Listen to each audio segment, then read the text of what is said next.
So right now our account dropdown component looks really good at desktop sizes, but when we drop back down to the mobile size, things are a bit of a mess here.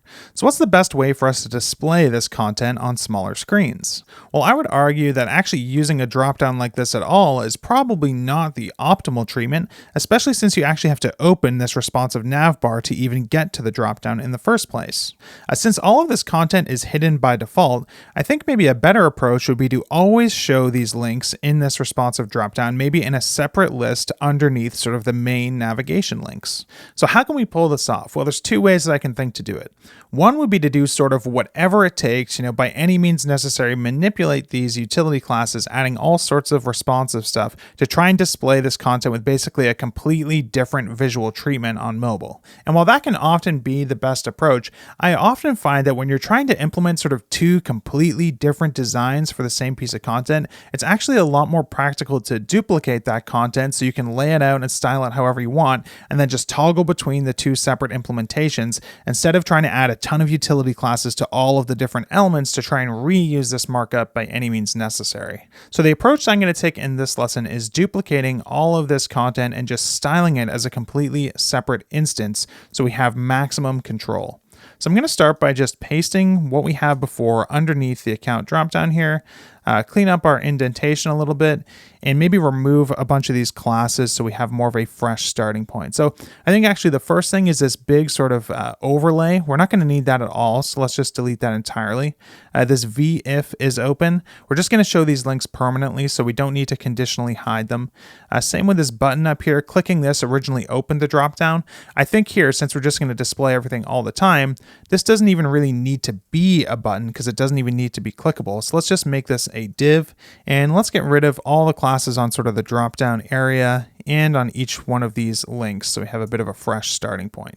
Next, I'm going to make it so this dropdown is always open by default so that we don't have to waste any time clicking it and opening and closing it all the time. And now you can see we have two instances of the avatar over here, and that's because we're still showing the original account dropdown and the duplicated content. So let's make sure that this account dropdown is only shown on small screens and above, since that's where we're actually showing the sort of full horizontal menu layout.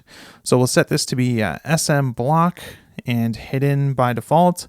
And since this left margin is only going to take effect when it's visible, let's throw an SM prefix in front of that just to be a little bit more clear about our intentions. Okay, next let's get these links showing up. Right now they're using a dark color, so they're hard to see here. So let's give them a lighter default text color, maybe something like text gray 400 so we can actually see them. And I actually kind of like that they're a little bit softer looking than these links, since they kind of are secondary links, which is why we had them hidden behind that dropdown in the first place. Next, let's set them all to display blocks so they stack like the links above. And since we don't actually have this image as a button anymore, I think we can actually simplify some of this stuff. I think we can move some of the classes that are on this div directly to the image, and we don't really have to worry about stuff like this relative and Z10 stuff, or even this block class, since divs are block level by default. So let's get rid of this stuff, and maybe we'll add the H8, W8 rounded full stuff directly onto the image, which means we can get rid of them here. And I'm pretty sure we'll be able to get rid of overflow hidden since we're going to be sizing the image directly now. And this border stuff, I think we can move that directly to the image as well too. So I'm going to drop that down here, get rid of what we have here. And then these focus styles, since this isn't a button, it's not actually focusable at all anymore. So let's just get rid of those. And now we just have an empty class list for this div to start. And the avatar actually looks exactly the same as it did before, so we're in good shape. Okay, the next thing I want to do is create a little bit of separation between this section down here and the list of links above. Maybe we can add like a subtle border between the two sections to sort of separate them. So why don't we try adding like a top border to this div? Maybe we'll do like border T, see what that looks like. And it's really light, which I think is probably a little too high contrast. So why don't we soften that border a bit? Maybe we'll go like border gray 600. That's still a little bit light. Let's try 800. Yeah, I like that. It's really nice and subtle. Now, one thing I don't like about what we've done here is the border doesn't go all the way to the edge. There's a little bit of a gap here. So I'd like the border to go all the way to the edge. So how can we pull that off? Well, the problem right now, the reason that it's not going to the edge is because we have this horizontal padding on this nav element, which is wrapping up everything. So if we want this border to go all the way to the edge, we actually have to make sure that we're only adding padding around some sort of container holding these links. So what I'm going to do is I'm going to create a new div to sort of hold all the main navigation links, and then we can move some of these styles over. So looking at this, I think we can actually probably grab all of these styles because it's just like padding, setting sort of the display property, and then undoing some padding. So let's just grab all this stuff. We'll add a class here, and then we'll empty out this class list and make sure that things kind of look the same. Okay, so the top looks the same, which is what we wanted, but now this border goes all the way to the edge, and we no longer have any padding around this section, so we're sort of free to do what we want with it. So why don't we start by adding some horizontal padding? And actually, this relative class, since we're not doing anything with like absolute positioning or anything like that anymore, we actually don't need this at all. So I'm just going to swap this out for px4, I think, because if you look up here, we have px2 on this container, and then we have px2 on each item. So we actually have a total of like a 4 spacing right here. So let's just go with 4 to try and get things lined up. And yeah, you can see now everything is sort of left aligned. Now, if we wanted to do this sort of a background treatment on these links as well, we'd probably want to use px2 and do the same sort of thing. But I think we'll explore a slightly different treatment for these links just to add a little bit of variety to the UI. Okay, next, what about the vertical spacing? Right now, everything is kind of butted up right against the top and bottom. That's probably not good. So let's experiment with a few different sizes and see what looks best. So I'm going to try py4 to start and see what that looks like. And that's actually not too bad, but you can see here that the gap between messages in the border is actually a little bit bigger than the gap between the avatar and the border. So things look a little bit unbalanced to me. And that's because messages has its own padding around the actual link as well. So why don't we bump this up to maybe like py6, see what that looks like. And that's pretty close, maybe a little bit too much. What about py5? I think py5 is actually pretty good. Okay, now what about the spacing between like the avatar and the links and the space between the links themselves?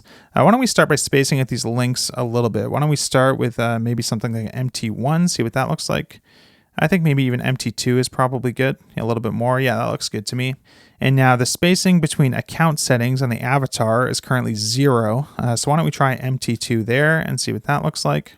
It looks a little bit tight, actually. I kind of expected that to work, but I think maybe what we're seeing with our eyes is that because this sort of avatar is sort of its own section and these links are sort of their own section, I think it might look better for the space between the links to be a little bit tighter than the space between the avatar and the first link. So they sort of feel like two discrete sections. So why don't we bump this up to like mt4? And yeah, I think that actually looks a little bit better. Okay, what about sort of our hover treatment for these links? You can see right now nothing happens, whereas up here we've got this sort of cool background highlight treatment. Since we're using a softer text color here, why don't we try just maybe going to white text on hover? So a bit of a subtler treatment, but I think it'll probably look pretty good. Let's give it a try. So hover text white. So now when we hover, yeah, you get just a little bit of a change, so you can sort of tell which one is receiving the hover, but nothing too extreme. Okay, so finally with this layout, one thing that I think we could improve is right now this avatar is just sort of up here by itself, you know, just kind of taking up space, but we've got all this leftover space over here. And I think we could probably do something useful with that. Like maybe we can show the person's name or email address or something like that. We didn't really have room for that on the desktop layout, but here I think we could actually put some useful information there. So why don't we try adding a span after this image? And maybe we'll put the user's name there. So like Jane Doe or something in this case. And let's make this visible by giving it a color. So we'll do like text white so we can see it. And since we want it next to the avatar, we're going to want to use Flexbox so we can put these two things next to each other. So let's make this display flex items center so that they're next to each other and centered. And maybe we'll make the username a little bit bolder so it sort of feels like kind of like a title for this section. Let's try semi-bold. I think that looks pretty good. And let's add a little bit of left margin to space it out a little bit from that image. Maybe like a ML2.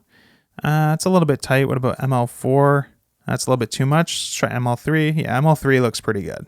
Okay, let's check this out at our different screen sizes and see if we've made any mistakes or forgotten anything. So if we open and close this, it looks pretty good on mobile.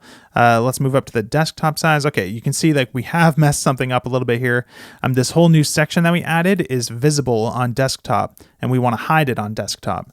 So this div that sort of holds all that stuff, I'm just going to add SM hidden to make sure that that's set to display none on desktop, and that's a little bit better. But now we have this problem where the account dropdown is sort of on its own line underneath the links, which we don't want. And the reason for that is that the account dropdown used to be next to all these links in a flex container, but now the flex container is just around the links. So I think the easiest way to solve this is just to move the account dropdown up. Now I think things are getting pretty close here, but there's actually one other bug that's easy to miss. And that is if we head back down to the bottom of this navbar and we default the navbar to being closed like it's supposed to, now you can see that all of a sudden, all of the links on desktop have disappeared. And that's because we have this nav element hidden whenever is open is false. And this is being hidden on all screen sizes. Now before this wasn't a problem because we were resetting it to flex on small screens because these classes used to live up here. So we can fix this by just making sure we reset the display back to something other than hidden when we're on small screens and above. Now originally we had this as flex because we needed the items inside of it to be next to each other, but since we've moved all the flex behavior to this div, we only actually need this to be block to work. So let's do another quick double check here. Heading over to mobile, if we open it up, things are looking pretty good. And we can head back to desktop. We can see, yep, everything looks the way it should. We can still open this drop down and close it and everything kind of works. So there you go. We're able to take the content from this drop down and sort of adapt it to mobile in a bit more of a creative way, I think. Instead of just trying to make the drop down work on mobile, we sort of rethought the design from first principles and tried to figure out, okay, we have this content. What's the best way to display it on mobile? And in our case, we decided that it made the most sense to just duplicate the content so we could give it a completely bespoke treatment instead of trying to shoehorn all of our styles into the account dropdown component itself.